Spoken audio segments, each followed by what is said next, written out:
Hello and welcome to another of our weekly editions of Ask an Author with Julia Kelly. I am very lucky to be joined by an author whose book I read and really loved. So I think you guys are going to really enjoy this conversation. Kelly, do you want to go ahead and introduce yourself and your recent release? My name is Kelly Bowen. I am a historical romance and historical fiction author. I live in Canada, by way of introduction. And The Paris Apartment is my latest release. It came out on April 20th. Congratulations. It really is a wonderful book. And I was lucky enough to get an early read. We were trying to figure out, I think I read it in January. It may have been right at the end of December. And it was just exactly what I was hoping for, just at the right time. So it's always wonderful to find a book like that. Thank you so much. Absolutely. Well, would you like to tell people a little bit about what they can expect when they pick up The Paris Apartment?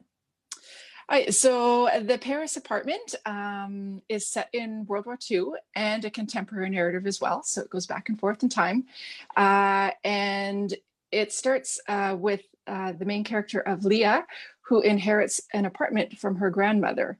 And I'm not going to leave too many spoilers, but after her grandmother passes and she gets this apartment, she goes and she sees a lot of things that make her think that perhaps her grandmother was not who she thought she was. And that's not a good thing. And as she goes further, as she finds art, quite a bit of art, and that he is connected to a painting that's in the apartment. And the two of them go back and try to solve the mystery of, first of all, starting with the art, but then they discover how their families were connected during the war. And I'm not going to say anything. I don't want to spoil anything. It's always very dangerous with these stories to give too much detail away. You want to make sure that we're still keeping things surprising enough for readers while still, teasing what the story is. So I think that was a very good description. Leaves enough to the imagination. So I hope so. So I just want to really quickly remind people, if you do want to go ahead and leave questions for Kelly in the comments, we will absolutely be doing some question and answer, which is always a lot of fun. And I'm sure we can sprinkle some things in as the conversation progresses. But I think the first thing I want to ask about is why this story? How did you decide that you wanted to write a story focused on these two timelines? So I've always had a World War II book kind of rattling around in my brain for a long time. Both my grandfather served, and I was very close with one of my grandfathers who taught me a lot about radios and a little bit of what he did in the war, though he never spoke of it. He also had a huge collection of books and maps, which I read at probably a really young age, and most of it was probably over my head at the time. But that conflict just really interested me. And further to that, the role of women in that conflict really interested me. So when I sat down to write this one, I kind of wanted to combine both of those things. So the women that are in my past narrative were inspired by real women, the first women on the Western Front who went into the war in a combat capacity, and those were the SOE agents. And then the Girl at Hoard, the discovery of the Girl at Hoard in Munich, which was kind of a hoard of art that was discovered, owned by a former Nazi art dealer. Those two things kind of put themselves together, and my imagination kind of went from there. How could things in the present kind of be tied to decisions or secrets that were kept in the past? And that's how this book kind of started. I love when those kind of serendipitous moments of realizing that two separate ideas, two separate interests can kind of come together and form a story. Because I think especially, I'm sure you get this question a lot, but when you're doing research, it's not always a linear path. In fact, it very frequently isn't. Often you're sort of going and sort of meandering a little bit, and then the book idea starts to develop. And so we'll definitely talk more about research, but it sounds like maybe this was the melding of a few different things along the way to form a Oh, full book. absolutely. Yeah. How about the present day part? Because, you have the historical background here, and then you have a dual timeline. So you have to also consider what would be going on from the present day perspective.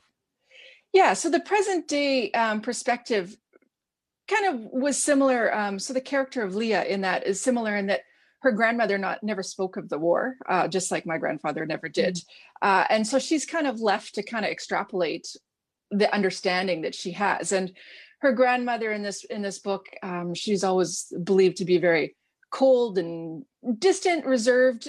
She was loved, she knew, but never in a very kind of overt manner. And she gets to know her grandmother. I wanted to use the contemporary timeline for her to understand, get to know her grandmother, um, and what was done, kind of the courage that her grandmother kept hidden from her over the generations. So I kind of wanted to drive that and the decisions that her grandmother made, that she comes face to face with at the end, kind of the consequences or the legacy, I suppose is a better word, that she comes face to face with the end that the grandmother actually left her. Yeah, it's an interesting subject because I think, and I've definitely done this as well, writing a family story or some element of the past that kind of comes to light, and you're learning more and more about the person in the past. But I think with this, you've sort of hinted that maybe when she initially opens up the apartment and goes in, she may not want to know what happened in the past, and one of the difficulties of this character's journey is figuring out what is her relationship with her grandmother, and how has the person that she sees now, well, sees throughout her childhood, how true was that to who this woman was, years and years ago when this flat was originally abandoned or shut up. Yeah, and that she kind of gets a little bit of a shock when she first goes into the apartment. And aside from the art and the opulence that she finds photographs that don't match her understanding of who her grandmother was. I think she describes her grandmother as, in bed at 8 o'clock sharp, favored polyester slacks and sensible shoes, fed the cats, didn't really like people that much. Yet she gets into the apartment and her grandmother seems to be a very social, outgoing, very popular woman who is all about adventure and opportunity, and it just doesn't match for her. Hmm.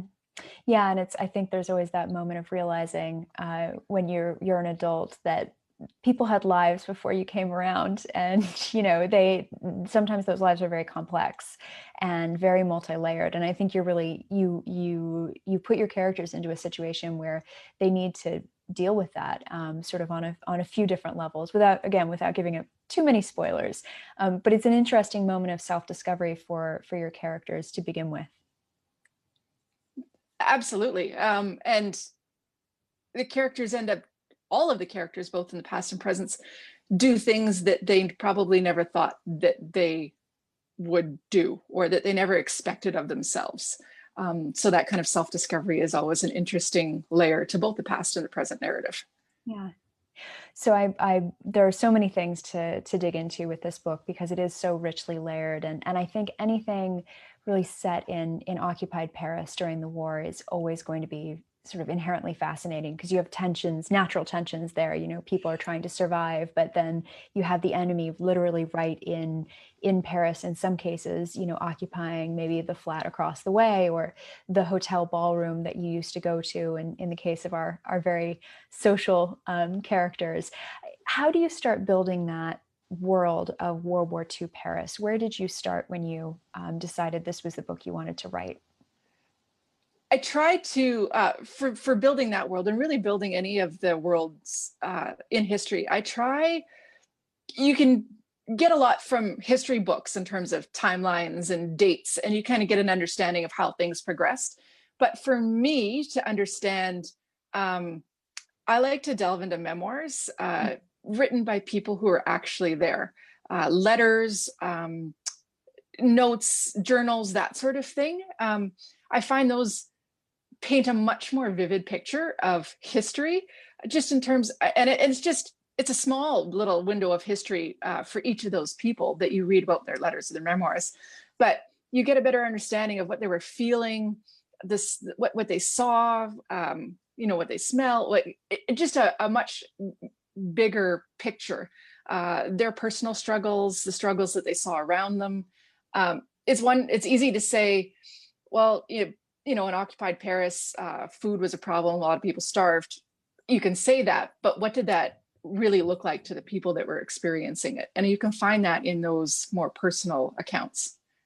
Absolutely. And I imagine there's also just a level of understanding how much would have occupied their mind. So if food is a problem, it's more than just being hungry, right? It's you're trying to focus on how it is that you're going to get whatever it is that you need, right? You're going to get the next meal. You're going to find, a reliable source for food, and then I think also with occupied Paris, you have people collaborating in order to survive as well, which is a deeply complex, in some cases, a deeply complex issue to unpack too. So I imagine you have to, as an author, think about how you're going to approach those things through the framework of who your characters are.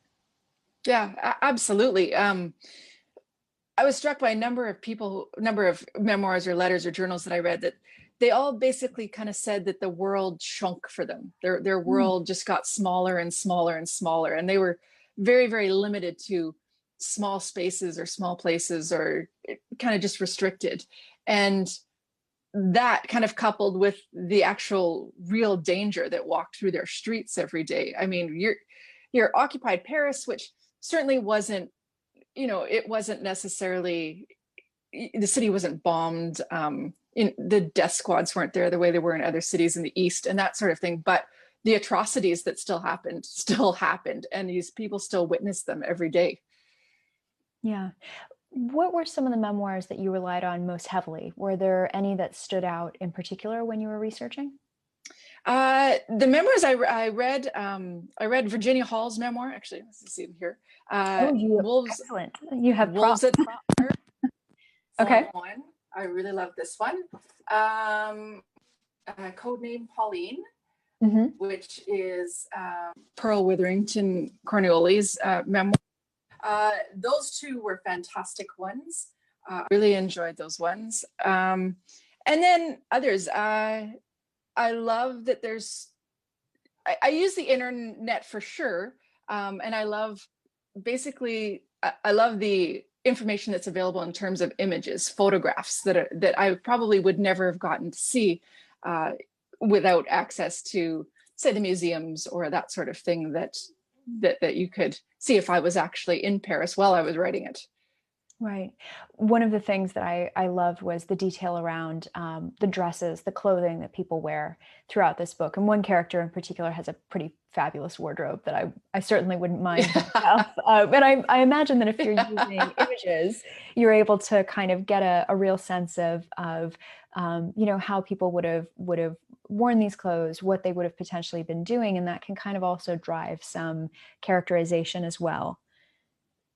Oh, absolutely. Absolutely. The world that they build around them kind of speaks to who they are, or at least who they're pretending to be. Yes. And then there's a lot of pretending in this book for very good reasons. There is.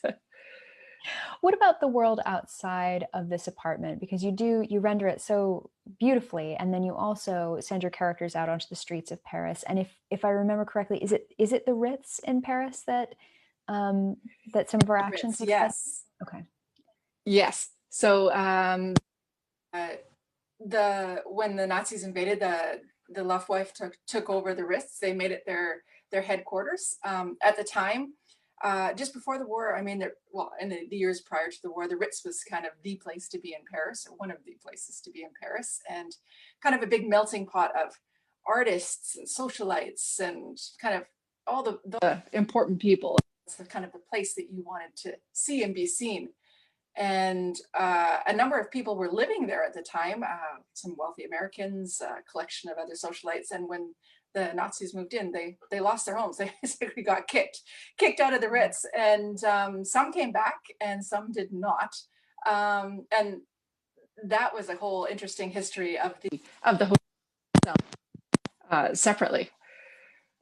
So you have a lot of different people all converging in this one area at the same time, and the impression that I got from your book was this was one of the centers of where Nazi officers would relax, would be entertained, but there was also a lot of sort of intrigue going on as well. And again, we're being very careful here because we don't want to spoil things for people, but how much of what you were writing about was drawn from sort of pure imagination, and how much was coming from those memoirs of some of the spies that you've mentioned, some people who were significant in the resistance movement?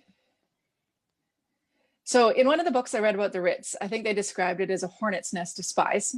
So if that gives you an idea of what was happening at the Ritz at the time. An excellent so yes, so I tried to keep in terms of the actual officers, like Goring stayed there in the Imperial Suite. That was all true. The bartenders that were there, that was all true. I tried to keep the structure of the hotel true to history and tried to make sure that the characters that existed in real life were actually in Paris at the time when I was supposed to have them in Paris. As a writer, you do take a little bit of fictional kind of change a few things here and there, but yeah.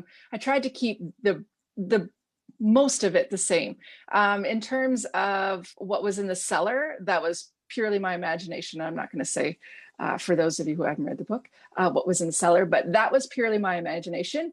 But again, based on other ideas that perhaps certainly other hotels that did have that sort of equipment and that sort of thing in it that were actually found for. We have a question actually sort of related to some of this from Christine. She asked, did you get to talk to or meet any of the relatives of the memoirs that you read? And then I guess just in a wider sense, were you able to do any sort of speaking to people who had lived that experience, or was it primarily researched through sort of books and resources that you found online? Yeah, I did not have a chance to speak to any of the relatives. No, I relied heavily on the memoirs, certainly read the forewords and the chapters written by their relatives to try to get kind of a better picture. They'd offer more personal anecdotes, more kind of family anecdotes. But yeah, I relied heavily just on my research. I did not have a chance to speak to any of the relatives of those. Okay. One of the things that I know I personally was interested in was the art that was in this apartment, and not just the art, but also the real responsibility that I think we see in the contemporary storyline of, you know, who did this belong to? Why is it here? Why has it been under lock and key for so long? And was there something criminal going on here as well? There are a lot of questions that get thrown up when you open up an apartment and suddenly there's priceless works of art that have been missing for years and years right in front of you. So I was curious about, how did you decide that you wanted to weave that storyline through, focusing on that aspect of the art? And then also, why did you choose the pieces that you chose? And are those actual pieces of art? So I love art and art history. Woe is my poor family members that I dragged them through the Louvre and I've dragged them through the Met. Anyways. So yeah, that's kind of a personal interest for me. Specifically, the interest in the lost art that occurred and the theft of the art that occurred during World War II by the Nazis. And my characters address it in the book. And you can't compare, the value of a canvas to the value of human lives, but it's what those artworks represent that they address in terms of when they look at that art, or the art that's lost or gone or destroyed or stolen, how much of that family has lost their history, how much of the country has lost their history that they can't get back.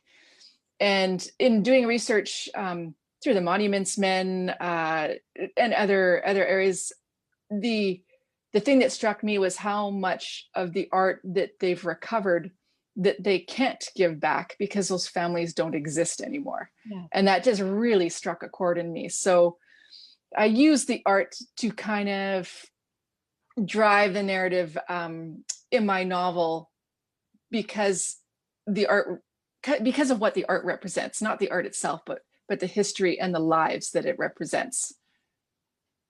Yeah, and it is, I think it's a point that you drive home really beautifully, which is, this is not just an interesting, intriguing thing, a mystery to be solved. There's real consequence to what happens to the characters in this book, to the people around them, and all of that is really connected. And so I think there's a real sense of responsibility from, the characters in your present day timeline to do the right thing, but also to reflect on what has happened here and what this really means. It's not just kind of an interesting, thought exercise. There's something very real behind what's happened here.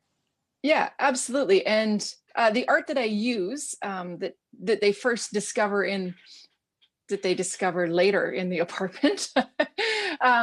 So that would have been considered degenerate art at the time. And it was considered unworthy and by the Nazis in general. And so much of it was destroyed, kind of the more impressionists or the impressionists, that sort of art.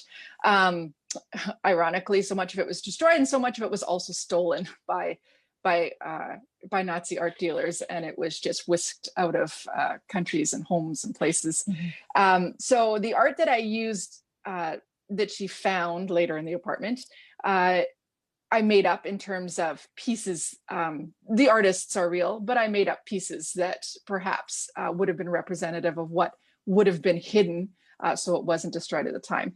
The Lebrun that I used in the painting, that was the painting that was in the apartment that was later moved. Again, I'm trying to be careful here. Yep, understood. The Lebrun was actually a real painting. And it was discovered when they renovated the Ritz just recently.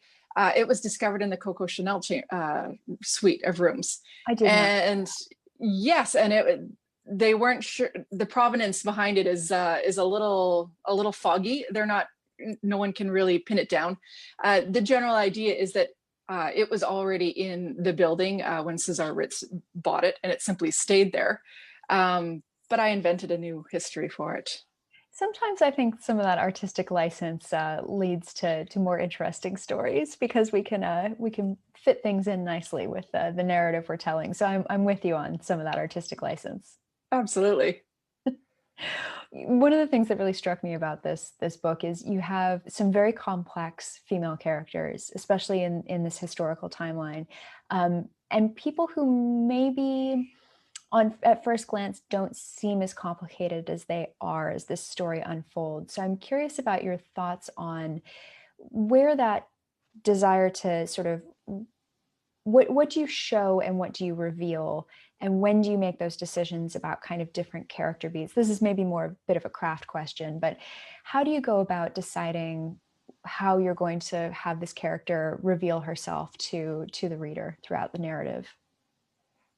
I think for my characters, especially for the characters that are in the past narrative, both of them find themselves in a place where people want to put them in a box. They want to put them in this is your expectations. This is what you should do. This is what you shouldn't do. This is what you can do. This is what you can't do. And I love writing characters that do the opposite. It doesn't matter what genre I'm writing in. So for the character of Sophie, she's kind of told growing up that, well, she shouldn't really be doing this because it's not something that she should be doing. Mm-hmm. And she just ignores that and sticks to her guns, inspired by all sorts of women in history that did exactly that. She's sort of and nature. Yeah, absolutely. And then even for Estelle, she's in the same boat, but on a different side of the lake in terms of she's expected to kind of be like a decoration. She's not expected to do much. She's not expected to be a force or a presence, kind of the opposite of Sophie, but they're in the exact same boat.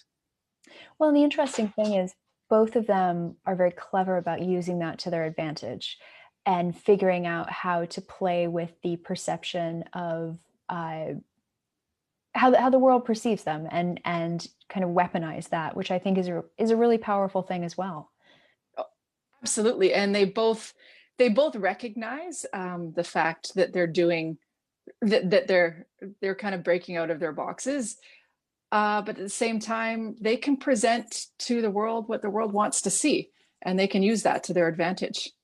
Yeah, it's always fascinating. It's something that's interested me for a very long time, is sort of women who take a look at what history or their present, present society tells them they're supposed to do, and then goes, nope. And for whatever reason, they go off, and they all have their own motivations for doing different things. Some people really are just sort of renegades. Some people have deep-seated, decisions around why they do these things. But I think it makes for such an interesting character study, because then you have to really get into the psychology of why do they go ahead and do this? Why do they set themselves apart and decide to act in a way that's contrary, when it must have been easier to just follow along and sort of do what everybody else was doing? Oh, absolutely. It would be easier just to follow along and stick to the status quo. But I mean, looking back in history, and even in my previous romance novels, if I have female characters, they're always inspired by women who got told that they shouldn't and did anyways, and did it better than anybody else. And that's always inspired to me. And even myself, I mean, I never thought anything of going to university. I never thought of, going into the science field. I never thought twice about it. It was just something that I wanted to do. And Mm-hmm. if I look back, I mean, those women made that possible for me. So it's all connected. It is. It's all connected, and I think it's all important to it's important to remember that, and to sort of show those stories as well, and to remind us, I think, that it isn't all about just our it isn't all about how things are now. There's a lot of history that goes behind that. Oh, absolutely. So I'd love to ask you a little bit about your writing career in general, because we were chatting a little bit before this, and I think both you and I get questions about having written in romance as well as writing in historical fiction. So can you give us a little bit of an overview of what your career has been like before this book, in terms of what you were writing before? So I have written, before I wrote this one, this was my first historical fiction. Up until now, I have been writing historical romance, all set during the Regency era. And I have 3 different series out. And yeah, I started, my first book was published in 2014, and now I'm here. Wonderful. Well, I always am kind of a bit amused when people are like, so how did you make the transition? And I kind of always think, good stories are good stories. And you hope that, obviously you hope that you find a publisher, and you hope that you find the right audience. But I imagine there are threads that people would see from your historical romances into your historical fiction. And I know we've been talking about women who sort of do things that maybe challenge people's expectations, but are there other things that you can kind of see in parallel from your romances through to historical fiction? Oh, absolutely. If you look at historical romance through historical fiction, I mean, the book essentially is still about relationships between people. So in historical romance, the relationship is, in my books, between the hero and the heroine, and that focus of the book is on that relationship. In my historical fiction, those relationships are still there, Mm-hmm. but in the past narrative, it's a friendship that develops between 2 women. In the present narrative, it's a friendship and then maybe a romance that develops between the 2 characters in the present. So ultimately, I think at the heart of every story is the relationships that develop between people, between the characters. And they don't have to be romantic relationships, but they're deep relationships. And romance or fiction, or I mean, even at any genre, I mean, if you're writing thrillers or you're writing sci-fi, you still have relationships that you Mm-hmm. write. And that's what people can relate to. Yeah, I think relationships and character really drive a lot of what, ultimately readers really respond to, or at least that's my theory. At least that's what I Absolutely. think of my own career. Yeah. So I'm curious about some of, because typically in a historical romance you'll have a female perspective and then you'll have the male perspective, and you'll swap back and forth between those perspectives. With this book, you have a few different point of view characters, but really this sort of dominant structure, for me at least, was the present day and the historical. Was it an interesting adjustment going from sort of that more traditional romance structure with those two point of view characters to looking at two different timelines and characters sort of out of context of each other's lives? Oh, absolutely. The writing in two different timelines was a little intimidating at the beginning, to be sure. The first time I had written in two different timelines, I always wanted to be careful that I wasn't being repetitive in my storytelling, because I was fearful that that could happen, and that would kind of, you'd lose the reader for sure, Yeah, I've if had you've that already know it. too. I Yeah. understand. And then on the opposite side of that is like literally jarring the reader from the past back into the present with no kind of thread that connects them. Hmm. So it was a bit, definitely writing the structure was a bit more of a, I'm going to say challenge, a good challenge. I enjoyed it. Yeah, it's fun also to find those little, and for me, this always happens in edits because I'm not this clever in the first draft, but those little threads that you can kind of pull through. So if a dog barks in one scene, you can kind of maybe put a nod to that through in the present day scene. So you get a little bit of back and forth, and some familiarity between the two timelines, I think, can help also sort of, as you say, not make sure you're not jarring the reader from one, timeline to the other. Yeah, that's a really good way to put it. So we have a question about dual timelines here, from Susan, hello, Susan, it's good to see you. When you write a dual timeline, do you write each separately or do you alternate? Is it difficult to weave the past and present stories so that the significance and ties between the characters, like we were talking about, and events are evident to the reader? And which type of story do you prefer to write, multiple timelines or a single narrative? So we've got a few questions there. So Okay. maybe we'll start with, do you write each separately or do you alternate when you're writing one timeline and then the other timeline? I definitely alternate as I go through. I also don't write any of my stories, forget, even without a dual timeline, I don't write them in a linear fashion. I jump around a lot in my So this manuscript. fascinates me because this is not how my brain works. So I Yeah. want to know, so what does this look like for you? Because I've heard some people say, I write scene by scene and I just put it all together. Some people write the ending. What does that look like when you go through that So part of your process? yeah, typically when I start, I know how the book's going to start. I have this very clear vision of how it's going to start, and I have a very clear vision of how it's going to end. And then I have like a few very key scenes that I have in my head that are very character driven, that will really develop or show how those characters develop, who those characters become. The middle part, in terms of the characters becoming who they are, that kind of I fill in as I go. Mhm. Um, yeah, I've always been a little jealous of the people that have the beautiful whiteboards and the sticky notes with the chapters all laid out. It's I am one of those people who aspires to be one of those people, and I can do it sometimes. And then at some point in the book, we're going on a line, and then there's a branch, and then everything that I planned just goes out the window, and we go and follow that path. So yeah, it's 50-50. yeah. I mean, I guess the good thing about writing in a nonlinear fashion is when I do start writing, a piece or a section or whatever you want to call it, and you get stuck. Mm. I don't feel like I need to push through that. I'm happy just to leave it. If I get stuck, I don't worry about it. I just leave it and move on and go write somewhere else. And That's a nice. usually about halfway through that, you go, oh yeah, that's how it's got to go. And go And then back. I imagine there's some, when you do put everything together, there's some figuring out what's the connective tissue, what's missing here, and how do I make sure to work that in? Is that how that works? Yeah. Yeah. It ends up being a very, very rough first draft. And then you can go back and start layering and start adding those threads that you talked about, and just really start filling in the holes and shading in the shadows, and now I sound like painting. I'm talking about paintings. Well, it all But works. yeah. So once it's it's written, you can work with it, but I just like it written to start. Yeah, I can understand that definitely. I prefer the editing process over the drafting process. I just find drafting exhausting. So I think that's what it is more than anything else. But it's nice to have something on the page that you can, at least you know there's something there you can work with. Absolutely. Yeah.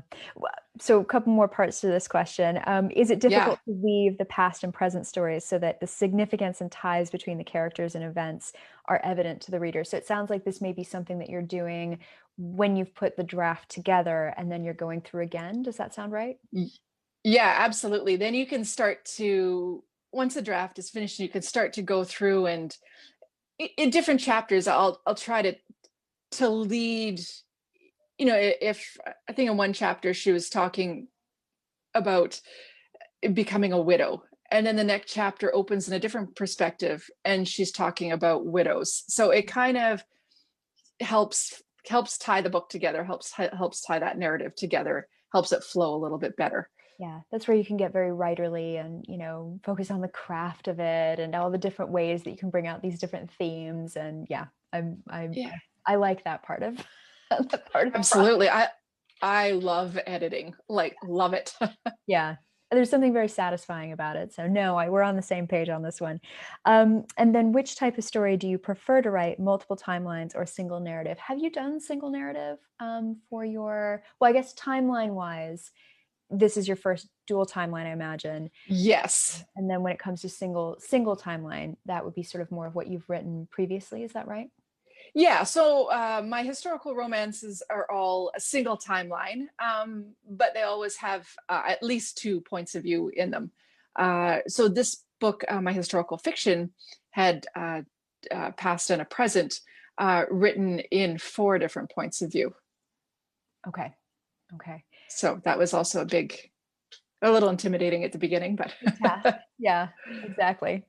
Um, we've got a lot of questions about the writing process, which is great since we're into this right now. So might as well keep diving in. Rachel, who is a friend of mine, hello Rachel. What is the hardest part of the writing process for you? the hardest part of the it depends on the day. This is a very writerly question, by the This way. is a We're always very curious about it. it is I oh, it sometimes you sit down and it's like you literally can't type fast enough and the characters are very very vivid and the story is very vivid, and other times you sit down and you just don't know where they're going.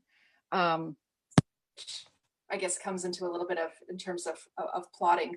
I think the hardest part of writing is just making sure that your characters aren't telling the story, that they're living the story. I think that's the part that I always want to make sure I'm doing well. And it's easy to fall back into just a telling versus a Mm. living.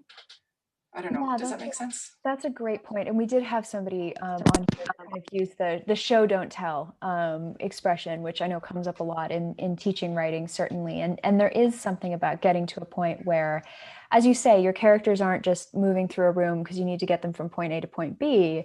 They're actually experiencing the things that are in the room. They're very much part of the present, right? And it goes a bit beyond just directional explanation throughout the narrative. It means something what they're doing.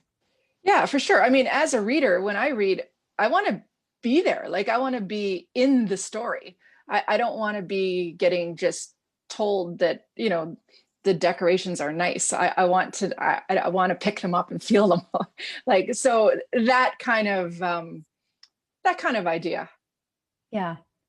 We have another question, which unfortunately I've lost here, of course, as I'm looking through. I have my iPad here, guys. But we did have a question about what your writing day looks like and whether you write every day or not. My writing, well, I used to write during the day when nobody was home. The last A little different now. Yep. the last year and a half, I do try to write early in the morning before it gets too busy. My kids are home at school right now. They're doing at home learning, which is always a bit of a challenge because I'll be in the middle of a scene and get interrupted with an algebra question. And my husband is also working at home, so we're just working around each other and just Yeah. sharing spaces and times, but we'll make it through. But typically I love to write in the morning. I'm definitely a morning writer person. But I will take writing time anywhere I can get it. When I've been on deadlines, I think a lot of my books have been written at the hockey arena or at pools, when I've taken kids to practice, that sort of thing. So I'm pretty happy to write anywhere. Yeah, I'm always amazed by people who are, doing the kid carpool thing, or, commuting, and the different places that people can write when they're on deadline. It's very motivating. So you just need to get the words on the page sometimes. Pretty much. There is Absolutely. actually, it's something nice if you're at in a corner in the arena. Nobody bugs you, and there's no laundry to do, and there's nobody asking you to start dinner. Like it's kind of nice. It's a little hole in the wall somewhere there. Nobody knows you. That's a good point. And I imagine if you're the type of writer who can write with white noise also, that's not necessarily a bad thing either, because there's things going on around you. But if you can focus down on what it is that you're doing, it kind of all just becomes the background, right? Yeah, I'm pretty good with my selective hearing, probably to the annoyance of my family, but It's a very good skill, very, very good skill to develop as an author. I'm with you. Absolutely. We have a lot of love for your cover, which is fabulous. And I wish I had a copy of it here. You can just see it behind you. uh, Ah, I will there you hold go. this up. It is beautiful. Everything from the dress to the scene. So people are wondering if you have any input in your covers. And I think this comes from Christine again. She thinks it's absolutely gorgeous, which again, everybody is backing that statement up. Yes, I would agree. It is absolutely gorgeous. I have absolutely nothing to do with it. That's usually my response too. Literally, yeah. They'll ask me, when they start the cover ideas. They'll ask me in terms of character descriptions, so they can at least kind of get the characters, if they're putting a person on the book, get the hair color or that sort of thing right. But in terms of the actual cover, I see it when they're done. And in this case, it was absolutely amazing. I mean, I changed the wall color in my in my copy edits to match the cover and that sort of thing, because it was stunning. The Forever art department completely outdid themselves on this one, but they do fabulous jobs on all of my covers. Like, I am really, really lucky author to have such talented folks behind me. Yeah, I feel the same way. It's wonderful when, because I don't have sort of that design, visual art mindset at all. And so I'm horrible. I would be terrible at telling anybody what my cover should look like, because I don't know, put a garden on it. I've got nothing. And so when you open up your email, and if you're like me, you have a moment of, I really hope this is nice. I really hope this is nice. And really, I have not had a bad cover so far. And your covers are universally beautiful. So you are very lucky, and they're taking good care of you. Yeah, they are really, really wonderful people. Yeah. So I would love to talk a little bit about what you are. Well, first of all, I'd love to talk about what might be next for you, because I think you can maybe share a little bit of detail about what your next historical fiction might be about. Yeah, so I'm writing a new historical fiction, and it's going to be set, in the Netherlands and in France. And it's going to, the heroine in this one is going to be is inspired by Hanne Schaft, who was a Dutch resistance fighter. And the hero in this one is going to be inspired by some of the men of the Jedburgh teams, who were sent in ahead of Operation Overlord and Operation Market Garden to liaise with the resistance, to kind of slow the Nazis down. That's going to be so interesting, and it's an area that I haven't seen written about in really large volume yet. So I know sort of some things are getting a little crowded in World War II. We've had some stories that have kind of crossed paths. This will be absolutely fascinating, because for me at least, this is going to be very fresh, and just something that I love, which is learning something completely new about a story I wasn't aware of. Yeah, absolutely. I hear that a lot. Oh, there's a lot of World War II stories. Sure. There are, absolutely. There's a lot of World War II stories that need to be told. Exactly. So, yeah. So, I mean, I've heard the same thing writing in Regency romance as well. Well, there's a lot of Regency romance stories. There are. but it was a fascinating time period. Mhm. So it's all kind of relative. And yeah, I typically, whenever you're doing your research and you find that little nugget that tends to fall out of the pages in some dark corner, and you go, oh, this is fascinating, and then off you go to find out more about it, and that's when the stories all start. So this one started that way in research from my first one, and little things that fall out of the pages, and you go, how come I haven't heard about this? And it just blows my mind that I haven't heard about this. And Well, it's, as you say, it's just that little thing that can then spiral into an entirely different book. And you do have to be careful, because if that takes over and you still have to write the other book, you have yeah, to balance yeah, those. exactly. But it's wonderful when you sort of think to yourself, this is fantastic and it's such a compelling story, and how has nobody done this before? And you do your Googling and you try to figure out, if somebody really has done this before. And sure enough, it's a story that needs to be told, as you said. And I think that's one of the things that keeps people coming back to World War II so often is, as you say, there are so many stories to tell, and there's so many women's stories of what women did during the war that we're still just finding out. It's incredible to me the amount that we sort of, as a general public, don't know about what women did during the war. Everything from the domestic side all the way through to those SOE officers, or rather SOE spies who were assisting the resistance. It's really fascinating. Yeah, and the further you get into it, the more it's shocking. It becomes shocking. You read the history books, and they just don't exist. Like the women, No. they literally don't exist. Even, the stories of the land girls and the stories like of, you don't have to be like a sniper. They did so much kind of behind the scenes, and it just it's just not there. In recent years, it has become more so, which is fantastic. But for me, certainly going through school, I had no idea that any of this existed. No. No, me neither. I was thinking, and I did my degree in history for my undergraduate, and it's really only then did I start learning about how involved women were in, not just in wartime, but also, I was focusing on the Victorian era, and let me tell you, none of the stuff I was studying was being taught when I was in high school. It really did take finding that right professor in college to make it.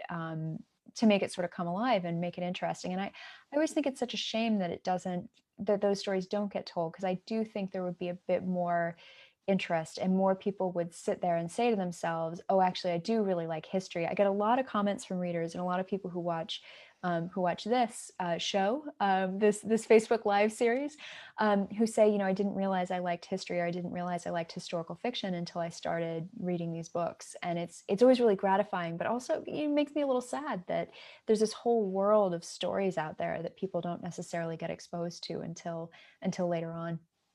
It's true. What you do in school is you memorize dates and times and numbers, and that's basically sums up history. Mhm. Uh, Whereas you get into a historical fiction and you learn about the people, and you learn about the actual experience on a human level. Yeah, and I think we're very drawn to that. Just as you say, it's a human level. There's always going to be that extra bit of interest when you can connect with somebody and connect with a character.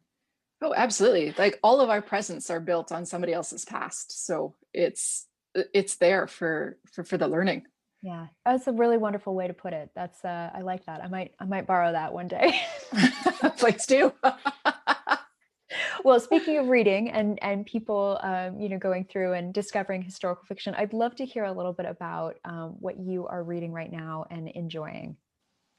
uh what I so uh read a lot of World War II fiction lately. Your book, Oh, Light Over Light Over London, if you haven't read it, by Julia, is probably my favorite. I very just kind of you. finished Erica Roebuck's The Invisible Woman, which is Virginia's Hall story, which I loved. Wasn't that an extraordinary book? I thought she did such a wonderful job with that. She did such a great job, and it was the thing that really stood out to me is at the end of it, when she had finished it, and talking with her editor and saying, well, I think maybe we need to make her more likable. And it was just, and that just really just floored me, because I was thinking she was good at what If she Yeah. had been a man, she would have been like General Patton, like kind of revered, because she just got crap done when she needed to get it done. Tough as And she was unlikable. And yeah. I was just like, she was fabulous. She was amazing. Anyways, that really stood out to me. And she was an extraordinary woman. Yeah, she really was. Um, yeah. I read Kate Quinn's The Rose Code because I love the history of Bletchley Park. So if you're Yeah. at all interested in Bletchley Park, that is a fantastic novel. And right now I am reading a lot of books, memoirs actually. Halfway through this one, Lady Death. Oh, that's new to Um, me. I don't know. Oh, this is about the sniper. these are memoirs, yeah. So these are the snipers that fought on the Eastern Front. So while they weren't putting women into war on the Western Front, Stalin had no such reservations, and tons of stories about the fighter pilots and the snipers and tank gunners and the very, very visible role that women played on that side. Again, which I learned nothing about in history. I No, in school, nothing.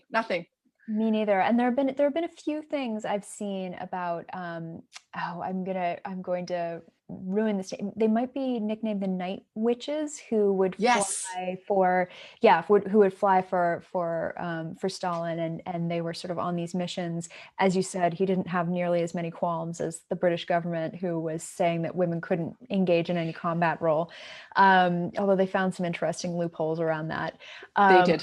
yeah, indeed. So but the history of what women did on the Eastern Front, as you said, is just fascinating and is a huge gap for me as well. I feel like I know just enough to be really interested, and now I'm waiting for more books to come out so I can continue to immerse myself. But it just sounds really, really interesting. So that might be something to add to my list as well. Oh, absolutely. Like you said about the Night Witches.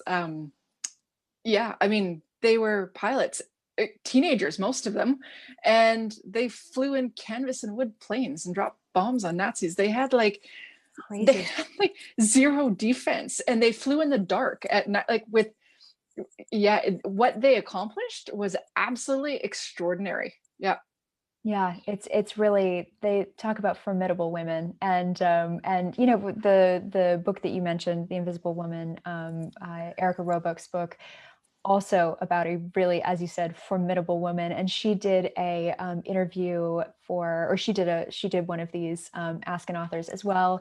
And then Kate Quinn has done one too. So if you guys are interested in those, you can go ahead and go look through the announcements section of the page. You'll be able to see those as well. But I love seeing all of these. First of all, it's a great year for historical fiction in general.